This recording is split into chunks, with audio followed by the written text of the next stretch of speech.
저는 개인적으로 종교라는 말은 좋아하지 않습니다. 종교를 한자로 풀면 마루종가 가르칠 교, 이 두 가지죠. 마루종가 가르칠 교. 그 의미는 두 가지입니다. 과거에 우리가 제사를 지낼 때 마루 위에서 제사를 지냈습니다. 그런 의미도 있고요. 또 하나는 마루종이 가장 높은 마루, 그런 의미도 됩니다.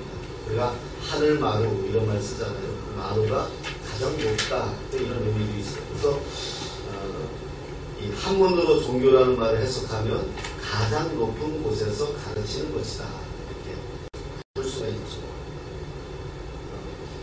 그리고 영어로는 이것을 렐리기온이라고 합니다. 렐리기온이라고 하는데 리 다시와 리기온 묵다 이런 의미를 가지고 있습니다. 그러니까 끊어진 것을 다시 하나로 묶는 것, 깨어진 관계를 다시 하나로 묶는 것, 이게 종교다 이렇게 표현합니다. 이 두 가지 내용을 보면 영어에 좀 가깝겠죠. 우리가 기독교가 좀 가깝겠죠. 저는 우리 기독교를 종교라고 표현하는 거 그렇게 좋아하진 않습니다. 좀 더 깨어진 관계가 어떻게 다시 회복될 것이냐, 이런 의미라면 이해가 됩니다. 하나님과의 끊어진 관계를 다시 어떻게 연결할 것이냐, 이렇게 이해하면 좀 쉬울 것 같습니다. 하나님과 끊어진 관계를 회복시키는 것이 구원이다. 그렇다면 그 구원은 어떻게 가능한 것이냐, 이런 질문이 나와야 합니다. 자, 이 말도 다양하게 해석해 볼 수가 있습니다. 성경에 나오는 율법주의, 제가 말했죠. 율법은 좋아요. 근데 주의는 문제예요. 사회도 좋아요. 사회주의는 문제예요. 공산도 좋아요. 그럼 공산주의가 문제거든요. 사람들이 이즘이라는 이 주의에 빠지면 다른 게 안 보이거든요. 이것만 옳다고 주장하게 된단 말이에요. 그래서 율법은 하나님의 말씀이에요. 율법 자체는 선해요. 그런데 그 율법만이 최고다라고 말한다면 이게 문제인 거예요. 사람 관계도 그렇잖아요. 상대방의 이야기를 충분히 들어주지 않고 내 이야기를 하면 그럼 대화가 안 되는 거거든요. 그저께 이제 한서대학교 성악 실용음악과 교수죠. 카페에 오셨는데 상담 좀 하시겠다고 오셨어요. 그래서 이제 상담을 했어요. 상담을 하고 갔는데 제 아내하고 권사님이 그러더라고요.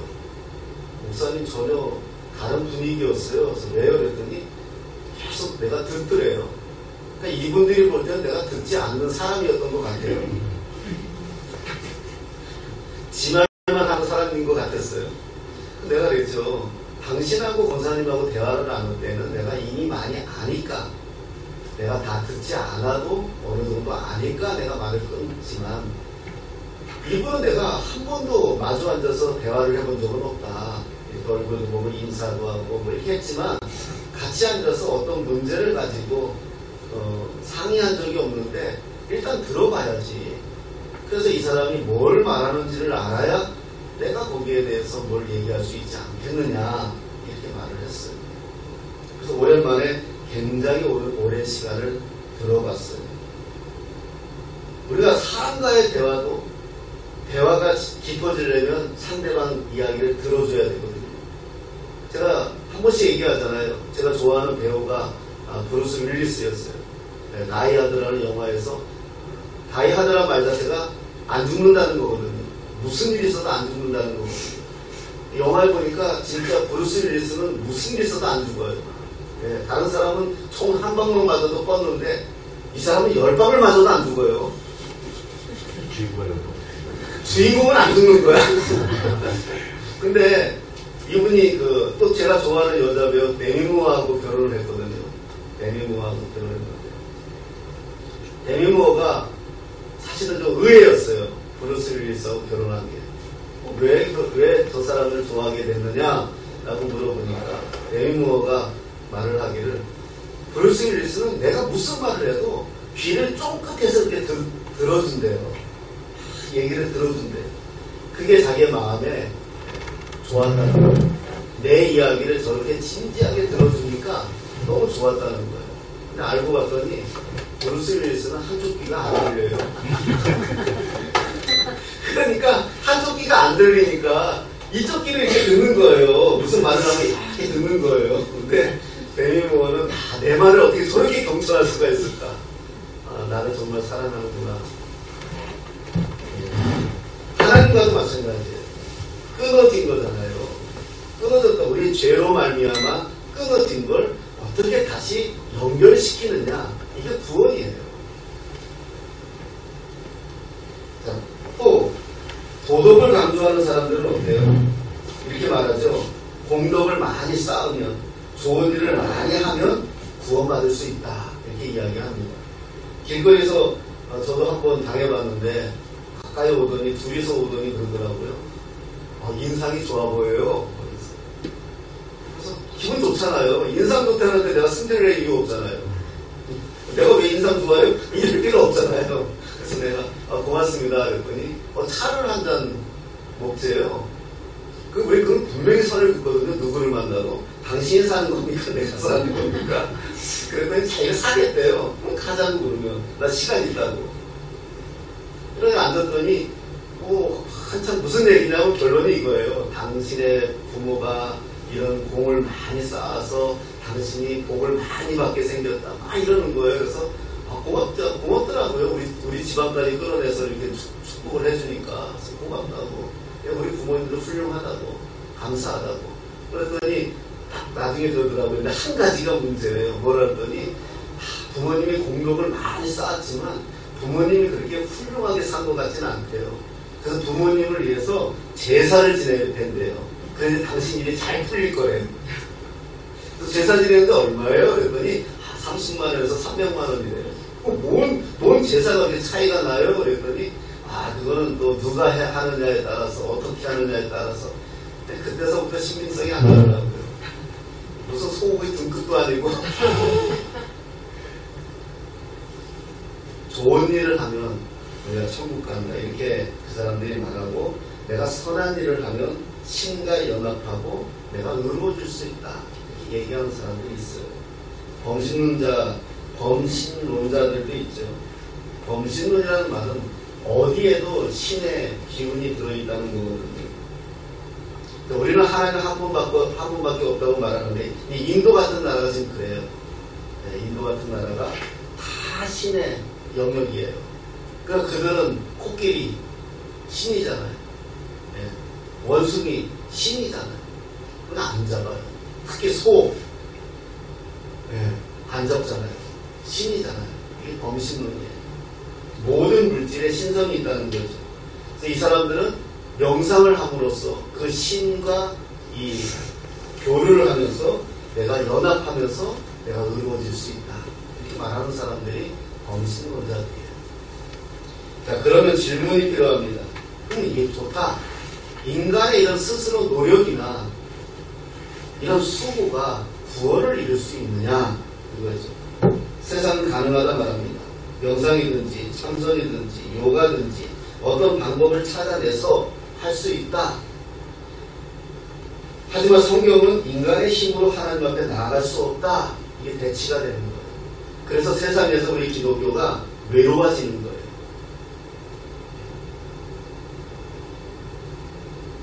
자, 쉽게 한번 생각해 보겠습니다. 하나님께 가는 길이 있고 하나님께서 인간에게 오는 길이 있습니다. 자, 하나님께 가는 길이 종교고 하나님이 찾아오신 곳이 신앙입니다. 복음입니다. 이게 복음이에요. 많은 사람들은 신을 찾아가요. 그래서 높은 산에 올라가서 절도 찾아가고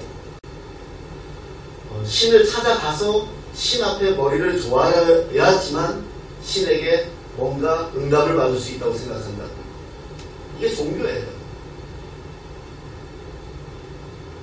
그러나 우리는 우리가 찾아가는 것이 아니라 하나님이 나에게 찾아오셨다고 믿는 게 우리 기독교고 복음입니다. 다시 말하면 사람이 어떤 방법으로 어떤 선행을 하든지 수행을 하든지 이런 것을 통한다고 말하는 종교고, 우리 스스로 할 수 없는 방법을 오직 한 길, 오직 한 가지 방법, 바로 예수 그리스도를 통해서만 하나님께 갈 수 있다고 믿는 사람들이 크리스찬이에요. 종교는 하라는 말이 많아요. 이렇게 해라, 이렇게 해라, 죄 짓지 말아라, 도적질하지 말아라, 간음하지 말아라. 이거 다 종교예요. 제가 늘 말씀드리죠. 영어로 do, yes I do, 네 그렇게 하겠습니다, do. 이게 종교예요. 하지만 복음은 하나님이 나에게 찾아오셔서 나를 하나님의 사람이라고 인정해 주시는 순간, do가 아니라 don이에요. don, D-O-N-E, don. 뭐냐? 이루어진 거예요. 그래서 지금도 세상의 종교는 찾아가서 머리를 좋아하고 뭔가를 해야지만 신을 만난다고 생각하는 거고, 우리는 그렇게 할 필요 없이 지금 이 자리에 앉아서 하나님 앞에 예배만 드려도 이미 찾아오신 하나님으로 충만하다고 생각하는 거예요. 그래서 11절에 분명히 말합니다. 형제들아, 내가 너희에게 알게 하노니 내가 전한 복음은 사람의 뜻을 따라 된 것이 아니다. 이 말하는 거예요. 사람의 뜻에 따라 된 게 아니다. 저와 여러분들이 예수 믿은 것은 사람의 뜻에 된 게 아니다. 자, 12절 한번 읽어보겠습니다. 다시 시작. 이는 내가 사람에게서 받은 것도 아니고 배운 것도 아니고 오직 예수 그리스도의 계시로 말미암은 것이다. 아멘. 자, 계시라는 말이 나왔죠. 계시. 또 어려운 말이에요. 계시는 제가 늘 그냥 제가 비유할 때는 이거밖에 없어요. 제일 쉽게 설명하는 게. 저는 이제 강원도 춘천에서 자랐는데, 춘천에서 제일 좋은 극장이 육민극장이에요. 이거 아는 것은 권사님밖에 없어요. 강원도 춘천 사람. 그 육민극장인데 옛날에는 좋은 영화관은요 커튼이 다 있었어요. 품위가 있었어요. 영화관도. 그래가지고 영화 시간이 탁 되면 커튼이 열면 얼마나 흥분합니까 이게. 와, 열면서 탁 나오는 게 뭔지 아세요? 대한뉴스. 그래서 바로 나오는 게 우리 어렸을 때는 전두환 각하는 그게 뭐다? 계시라는 게 커튼을 열어주는 거예요. 그러니까 뭐냐? 우리가 하나님을 이해하고 하나님을 만날 수 있는 것은 성경 100번을 읽는다고 하나님 만나는 건 아니에요. 하나님이 자신을 나에게 이렇게 열어주셔야 되는 거예요. 내가 하나님이야. 그래야 내가 하나님을 만날 수 있다는 거예요. 성경을 읽어도 성경 속에, 말씀 속에 하나님이 숨어 계시거든요. 그 내용 속에 하나님이 계시는데 그 내용 속에서 하나님이 나를 다 열어주셔야 이게 하나님이 말씀이구나 믿어지게 된다는 거예요. 계시예요, 계시.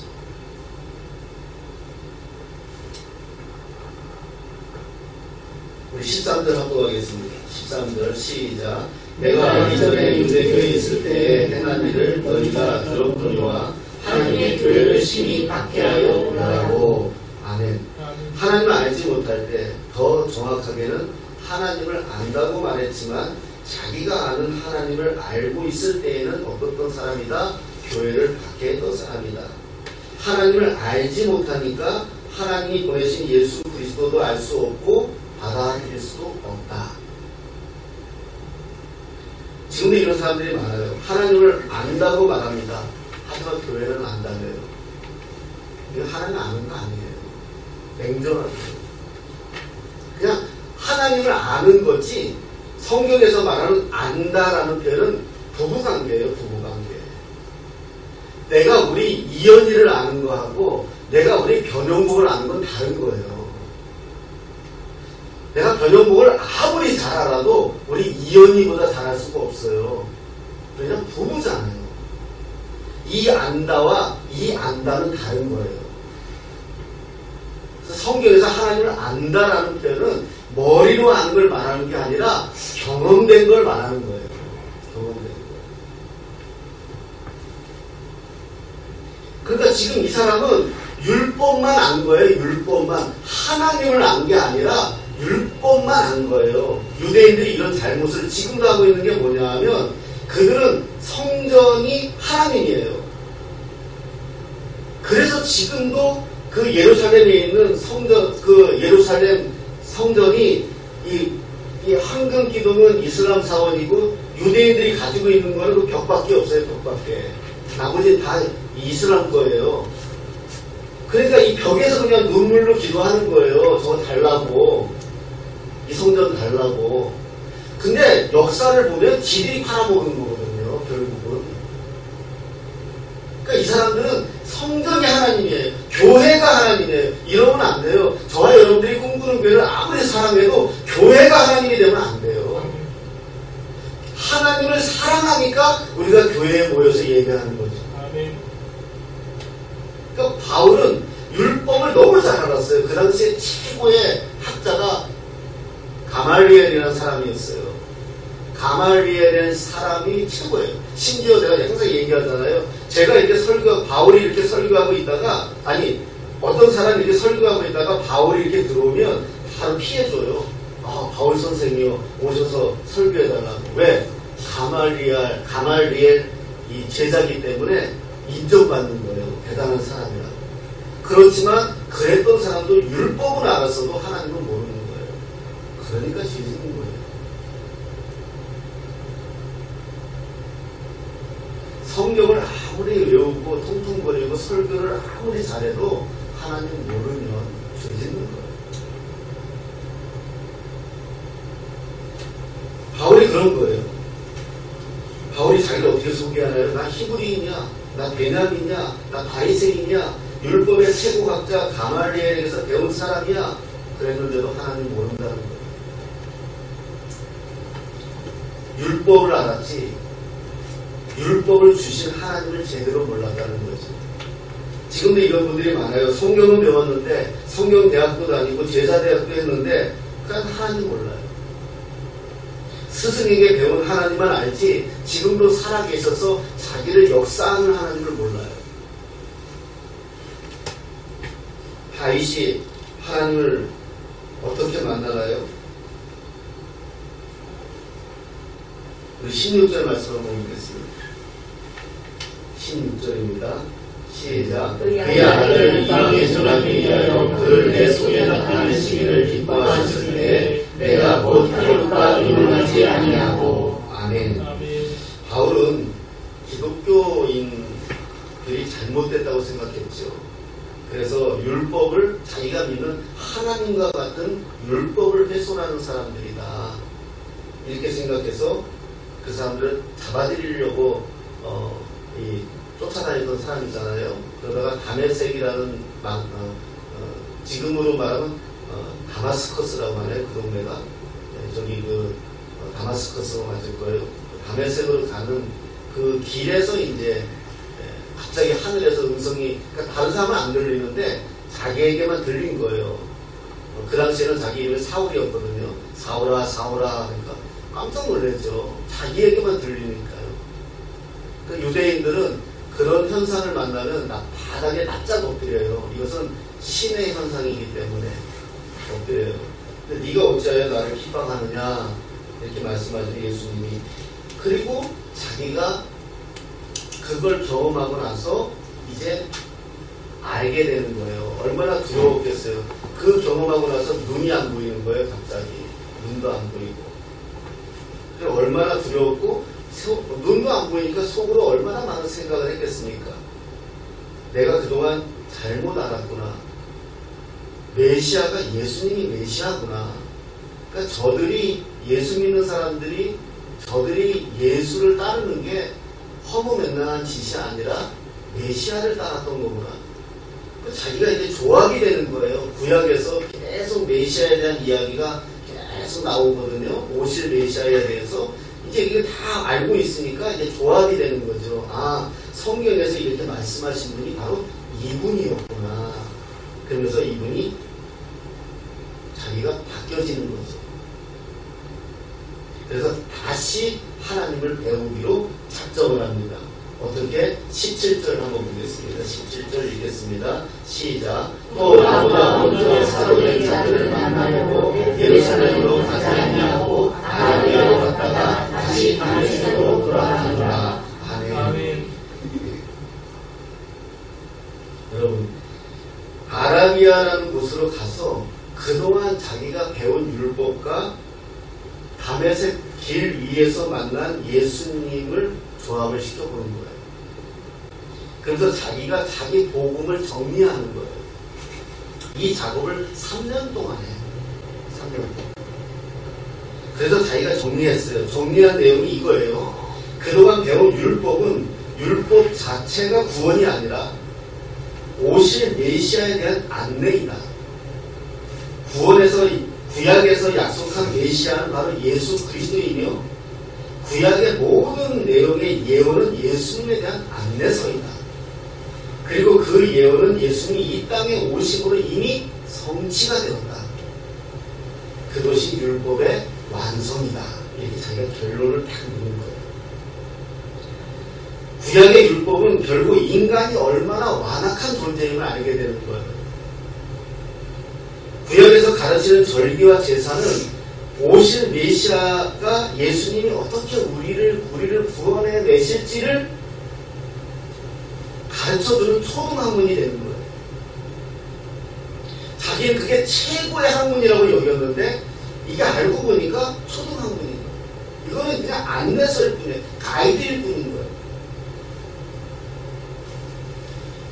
그래서 자기가 깨달은 거죠. 나만 이 율법을 아는 나만 구원받았다고 생각을 했는데, 그래서 교만했는데 착각이었다는 거죠. 유대인이나 이방이나 다 차별이 없고 누구든지 예수 그리스도를 믿으면 구원받은 하나님의 자녀가 되는 것이다. 이거 하나 깨닫는데 바울이 이렇게 오래 걸리고 3년이라는 세월을 아라비아 평생을 율법을 배운 그 사람이 요거 하나 깨닫는데 그게 시간이 걸린 거예요. 그러면서 결국 깨달은 것도 지가 깨달은 게 아니라 어떻게 했죠? 예수님이 찾아오셨잖아요. 복음은 인간이 고안해낸 것이 아니라 예수님이 직접 자기를 보여주신 거예요. 그래서 그렇게 알게 된 복음과 자기의 관계 15절에 이야기합니다. 우리 15절 보겠습니다. 시작. 그러나 내 어머니의 태로부터 나를 택정하시고 그의 은혜로 나를 부르시는가. 이게 중요한 말씀이에요. 눈에 띄는 단어가 있을 거예요. 택정. 어려운 말이죠. 택정. 거기 어머니 뱃속에 있을 때부터 내가 택정받았다. 택정이라는 말은 하나님이 나를 선택하시고 나를 하나님이 어떻게 하실 거라고 작정하셨다는 약자거든요. 택하시고 작정하신 거의 약자가 택정이에요. 이걸 하는데 무슨 공로가 필요하지 않다는 거예요. 배일기도가 필요한 게 아니라 인간의 얄팍한 공로 의식이 필요한 게 아니라는 거예요. 교회도 그렇습니다. 교회를 섬기다 보면 돈이 필요해요. 돈 있는 사람들은 헌금을 하지요. 물론 돈이 없어도 최선을 다해 교회를 섬기는 모습을 보면 고맙고 눈물이 납니다. 하지만 더 중요한 것은 지금 이 자리에 여러분들이 앉아있다는 거예요. 이게 택정이에요. 이게 최고의 섬김이에요. 하나님 앞에 우리가 그렇게 자랑할 게 없어요. 제가 새벽기도 시간에 말씀드렸죠. 우리가 지금 필리핀에 대학을 하나 세워요. 저는 현장에서 일하는 사람이고, 우리 이제 후원자들이 계세요. 세워요. 그래서 왜 그렇게 했느냐? 그동안 우리가 필리핀 선교를 그렇게 많이 했는데 열매가 없는 거예요. 돈만 갖다 준 거예요. 안 되겠다. 그래서 거기서 공부를 시켜서 이 사람들 돈이 없어 공부를 못하니까요. 일하고 싶어도요, 필리핀에 시골 가보면은 일하고 싶어도 일할 데가 없어요. 우리나라는 일하는 데가 많지만 못 가는 건데 거기는 일할 데가 없어요. 그러니까 할 게 없는 거예요, 그냥. 그래서 집 하나 짓는데요, 우리나라 한 달 걸리고 거기는 6개월 걸려요. 왜? 일할 사람 사람이 많으니까요. 기계 안 동원해요. 다 사람으로 해요, 그냥. 그래도 일할 사람이 많으니까요. 그런데 이 사람들을 공부하고 싶어도 공부 못 하잖아요. 차비가 없어서 공부를 못 한다니까요. 우리 옛날 60년대, 그때예요. 우리 어렸을 때예요. 차비가 없어서 중학교를 못 가는 것처럼. 그래서 이 사람들을 거기서 대학에 우리가 필리핀 교육부의 인가를 받아서 대학까지 공부시켜서 우리가 다 후원해서 그래서 한국에 데려다가 대학원에 공부시켜서 여기서 목사 안수를 받고 여기서 기술도 배우고 해서 이 사람들을 다시 필리핀으로 파송하죠. 우리나라 옛날에 지식인들이 다 미국에 갔잖아요. 돈 벌러. 아메리칸 드림. 같은 마음이죠. 그렇게 하자. 그래서 그 마음이 돼서 지금 하고 있거든요. 근데 우리가 기도하고 있던 것 중에 하나가 뭐였냐면 이 사람들을 데리고 오면 기숙사에 넣어야 되는데 돈이 많이 드니까 함께 모여서 이 어떤 또 문화가 다르니까 함께 모여서 이 사람들을 살게 만드는 공간이 필요하다라고 기도했는데 한 방에 해결됐어요. 한 방에 해결됐어요. 내일 아침에 만날 뿐이지만 이 한국 전기협회 모르는데 거기 이사장 회장인가 이사장인가 그래요. 의정부에 가면 무슨 아일랜드 큰 거 있잖아. 거기 가서 다 놀았잖아. 물놀이도 하고 워터풀도 있어요. 워터파크도 있고 근데 그걸 이제 인수하시는 분인데 성수에 호텔을 하나 조그만 거 인수했어요. 그래서 우리 사정을 이야기하니까 그 호텔 선교센터로 내놨어요. 그리고 맨 꼭대기층 전체 필리핀 선교사님 줬어요. 그 학생들 들어오면 여기서 지내게 하라고. 그 선교문이 할 수 있습니까? 내가 그 적금 들어서 할 수 있겠어요? 그냥 한 방에 해결됐어요. 그냥 마주 앉아서 차 한잔 마시면서. 그래서 지금 박성민 선교사 한국에 몸 때문에 한국에 와 있는데 지금 그 호텔에 지내고 있어요. 또 나 필리핀 갔을 때 통역해줬던 김동기 선교사 지금 같이 와 있는데 거기 좀 룸 하나 얻어서 같이 있어요. 하나님이 하세요. 무슨 말을 하고 싶습니까? 우리가 하나님 있는 거 아니에요. 우리가 하나님께 헌금한다고요? 뭘 한다고요? 우리가 뭐 대단한 것 같아요? 제가 뭐 대단한 것 같아요? 아무것도 아니에요. 병 하나 오면 한 방에 무너지는 게 인간이에요. 그런 나를 찾아오셨다는 거예요, 하나님이. 여러분들을 찾아오신 거예요. 한 제자가 예수님께 묻습니다. 어떻게 하여야 하나님의 일을 할 수 있습니까? 그랬더니 예수님이 이렇게 대답합니다. 하나님을 믿는 것이 하나님의 일을 하는 것이다. 여러분들이 예수 잘 믿는 게 하나님 일을 하는 겁니다. 바울이 이렇게 고백합니다. 자기는 복음을 위해 택정을 받았다는 것입니다. 그래서 이제 복음을 위해 살겠다는 것입니다. 인간이 가장 열심을 낼 수 있을 때는 내가 무엇을 하고 있는지 알 때거든요. 그것을 위해 최선을 다하는 것이 행복이잖아요. 아버지가 가장 행복한 건 뭐예요? 돈 버는 거예요. 처자식 먹여 살리기 위해서 일하는 게 행복한 거예요. 근데 또 가장 힘든 게 뭐예요? 돈 버는 거예요. 우리 이경숙 집사가 지금 전기 이 일을 지금 한다고 지금 경기도 의정부 북부 쪽에 가 있어요.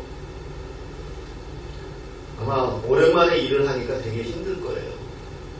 저도 며칠 전에 2층에서 욕조가 우리 욕조가 이 플라스틱이 아니고 이게 되게 여기 주인이 신경 썼어요. 그래서 이렇게 다 돌이더라고요. 욕조가 옥돌이 들어간 돌이더라고요. 괜히 깼어. 이게 두꺼워요. 그리고 이렇게 욕조가 다 돌인 거예요. 그래서 그거 들고 내려오는데 한 바가지에다 바켓스 죄송해요. 정용으로 썼어. 바켓스로 내가 10개만 막강강 하는데 죽는 줄 알았어. 허리 끊어지는 줄 알았어. 그 돈 벌잖아요. 그 힘들어도 돈 벌잖아요. 왜요? 처자식 먹여 살리는 게 행복한 거니까.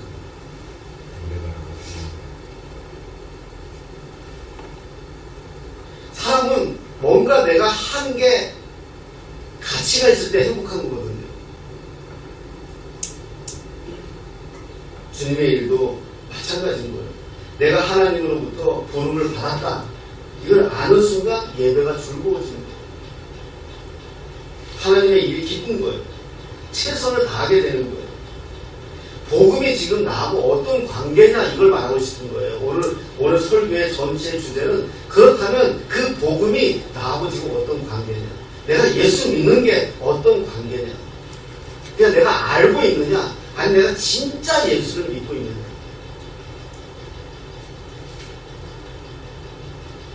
어떤 사람은 그래요. 계시라고 하니까 하나님이 자기를 보여주시고 또 하나님이 자기를 사오라 불러온다고 하니까 손병호나 부르는 것처럼 또 언제나 부르실까 잠도 안 자고 기다리고 있는 사람들이 있는데 그건 기대하지 말고요.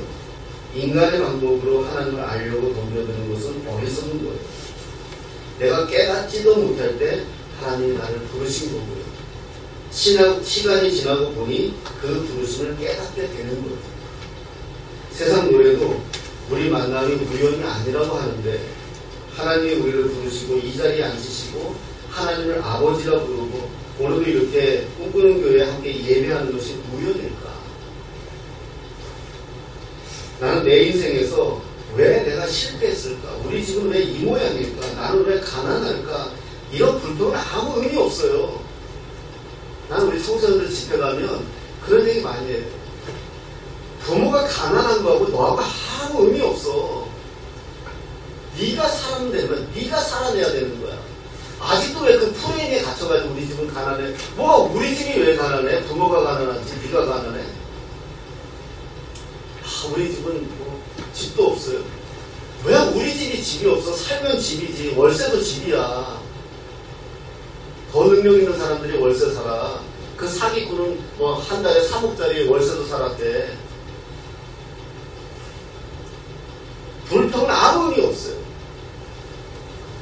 지금 이 삶 속에 구체적이고 효과적인 하나님의 방법이 있다는 거. 제가 이것도 늘까 내가 망설이다가 넣었는데 생각해보세요. 우리 권사님 쳐다보지 마세요. 권사님 만약에 서울에서 유치원이 더 잘 되고 뭐 빵빵 되고 뭐 유치원 1유치원 2유치원 3유치원 막 부흥을 하고 뭐 애들이 갑자기 뭐 100명 1000명 3000명 모이고 막 이러면 나를 만나겠어요? 택도 없죠.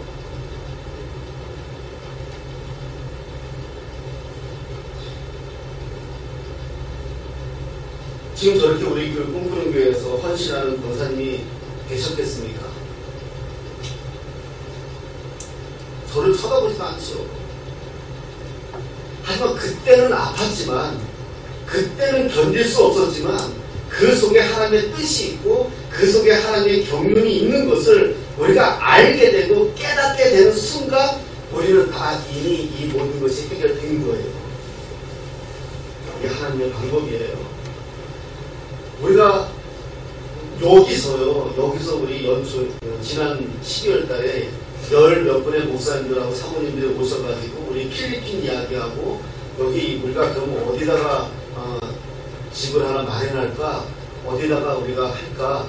이 고민한 게 한 달도 되지 않았는데 송주 호텔을 하나님이 주시잖아요.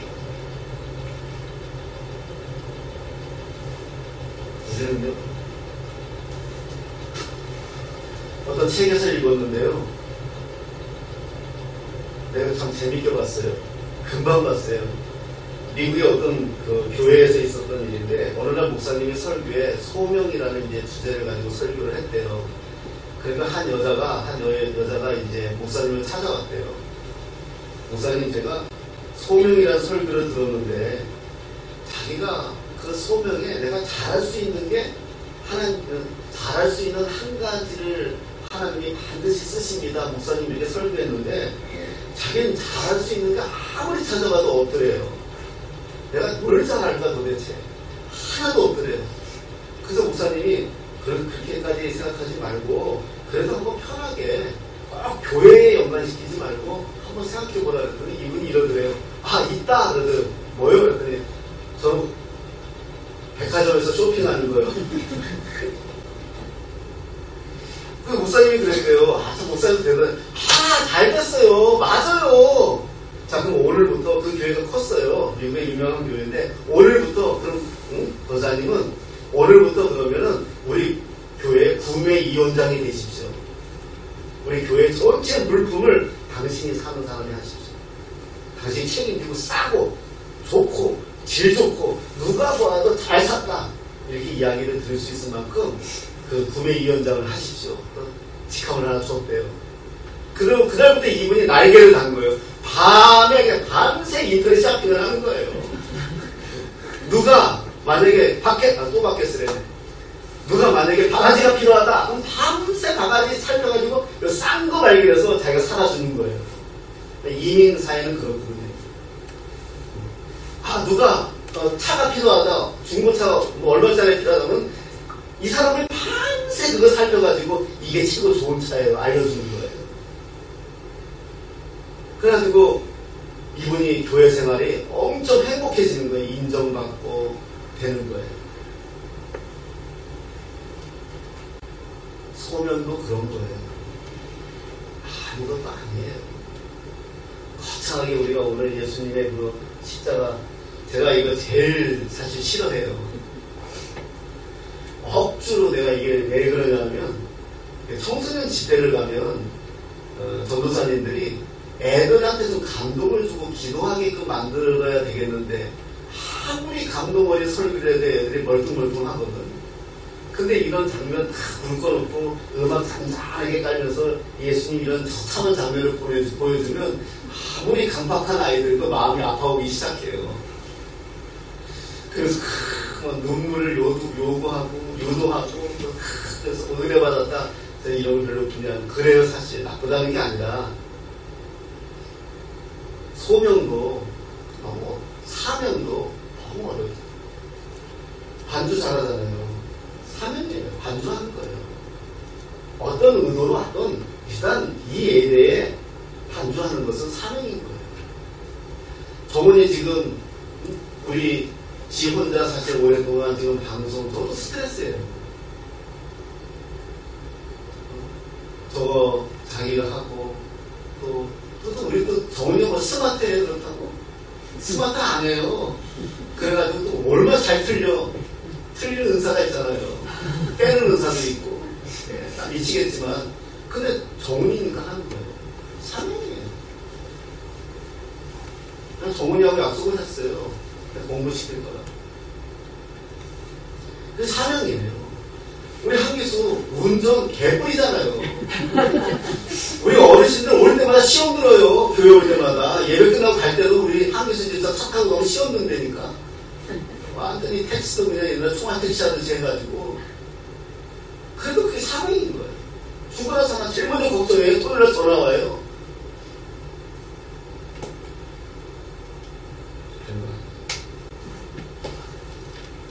저같이 경험하는 사람도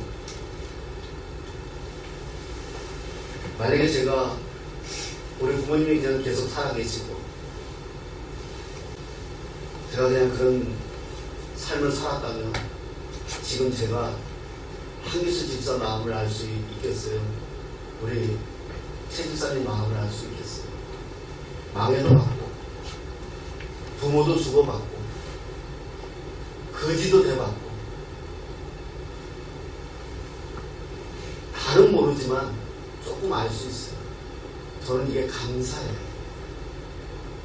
청소년 시절에 부모 없을 때 그렇게 제가 세상을 한탄하고 내가 죽을 거라고 몇 번 했지만 이제 지금의 내가 보니까 그게 다 하나님의 택정하심이에요.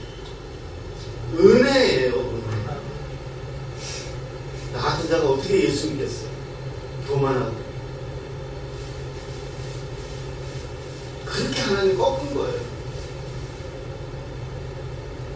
우리 어머니 살아계셨으면 우리 어머니의 뜻대로 저는 신부가 됐을 거예요. 그럼 이현이는 어떻게 만났을 거고, 의영이는 또 어떻게 세상에 태어났겠어요?